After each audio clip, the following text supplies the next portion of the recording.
Continuing where left off with the Aeneid, a Fateful Heaven chapter. Julius, his name, from Iolus handed down. All tranquil shall you take him heavenward, in time, laden with plunder of the East. And he with you shall be invoked in prayer. Wars at an end, harsh centuries then will soften, ancient Vies and Vesta.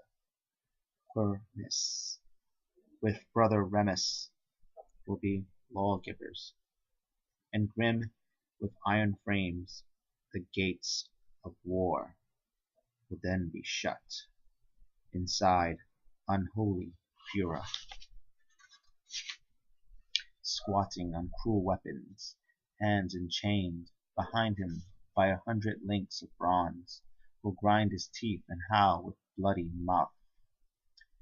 That said, he sent the son of Maia down from his high place to make the land of Carthage, the new built town, receptive to the Trojans, not to allow Queen Dido, all knowing as to the fated future, to exclude them. Through the vast air with stroking wings he flew, and came down quickly on the Libyan coast, performing Jove's command, so that at once Phoenicians put aside belligerence as the god will. Especially the queen took on a peaceful mood, an open mind toward Teucrians. But the dedicated man, Aeneas, thoughtful through the restless night, made up his mind, as kindly daylight came, to go out and explore the strange new places, to learn what coasts the wind had brought him to, and who were living there, men or wild creatures. For wilderness was all he saw, and bring report back to his company. The ships he hid beneath a hollow rocky cliff, and groves that made a vault, trees all around, and deep shade quivering. He took his way with only one man at his side, Achates, hefting 2 hunting spears with broad steel points. Then suddenly in front of him his mother crossed his path in mid-forest, wearing a girl's shape and a girl's gear, a Spartan girl, or like that one of Thrace, Harpalus, who tires horses out, outrunning the swift Hebrus. She had hung about her shoulders the light, handy bow, a huntress carries, and had given her hair to the disheveling wind.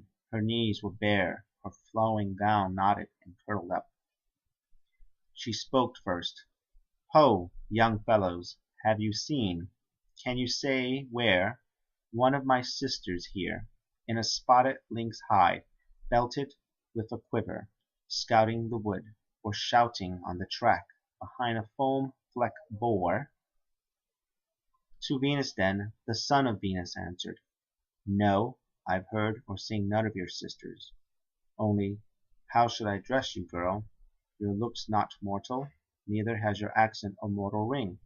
O goddess beyond doubt, Apollo's sister, one of the families of nymphs, be kind, whoever you may be, relieve our trouble, tell us under what heaven we've come at last.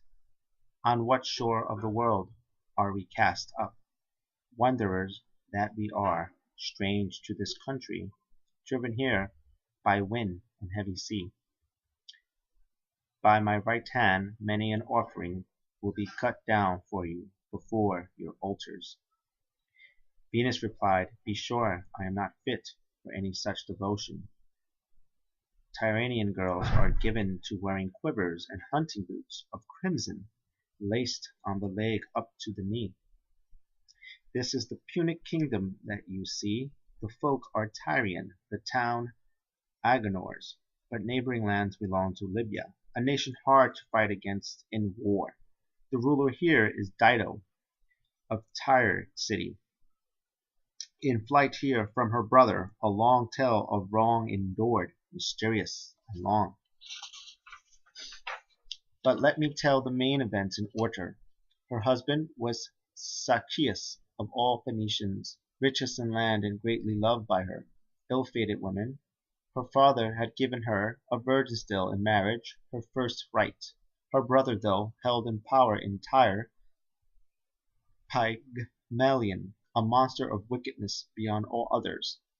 Between the two men furious hate arose, and sacrilegiously before the altars, driven by a blind lust for gold, Pygmalion took Sychaeus by surprise, and killed him with a dagger blow in secret, undeterred by any thought of Dido's love.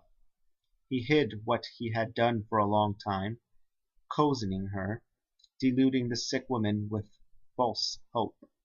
But the true form of her unburied husband came in a dream, lifting his pallid face before her strangely, he made visible the cruel altars and his body pierced, uncovering all the dark crime of the house.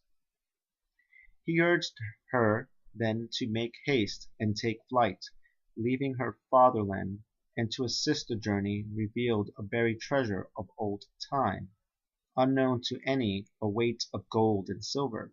Impelled by this, Dido laid her plans to get away and to equip her company. All who hated the tyrant, all in fear as bitter as her own, now came together, and ships in port, already fitted out, they commandeered to filled with gold. The riches Pygmalion had itched for went to sea, and captaining the venture was a woman. They sailed to this place, where today you'll see stone walls going higher, and the citadel of Carthage, the new town. They bought the land, called Drumskin, from the bargain made, a tract they could enclose with one bull's hide. What of ourselves? From what coast?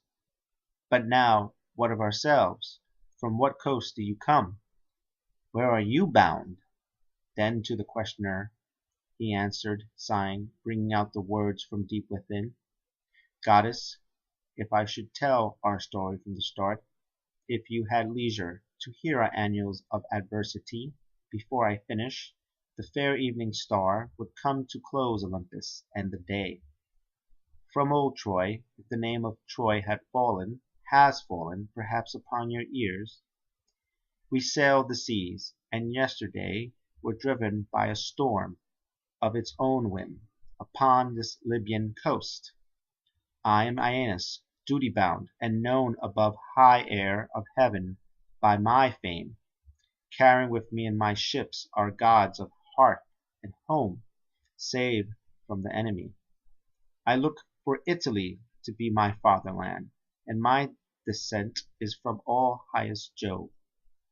With 20 ships I mounted the Phrygian sea, as my immortal mother showed the way. I follow the given fates. Now barely 7 ships are left, battered by wind and sea, and I myself, unknown and unprovisioned, cross the Libyan wilderness, in exile, driven from Europe and from Asia.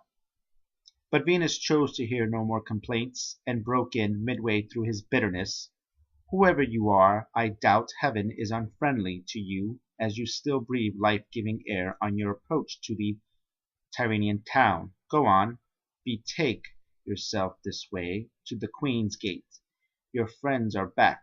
This is my news for you. Your ships were saved and brought to shore again by winds shifting north, or else my parents taught me augury to no purpose. Look, see the 12 swans in line rejoicing there. Jove's eagle, like a bolt out of the blue, had flurried them in open heaven, but now they seem to be alighting one by one, or looking down on those already grounded, as they disport themselves with flapping wings after their chanting flight about the sky.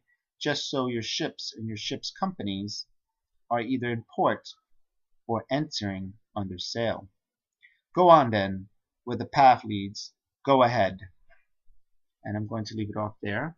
And please like it, or comment, or dislike it. Just give me some feedback, and see you in the next one. Bye.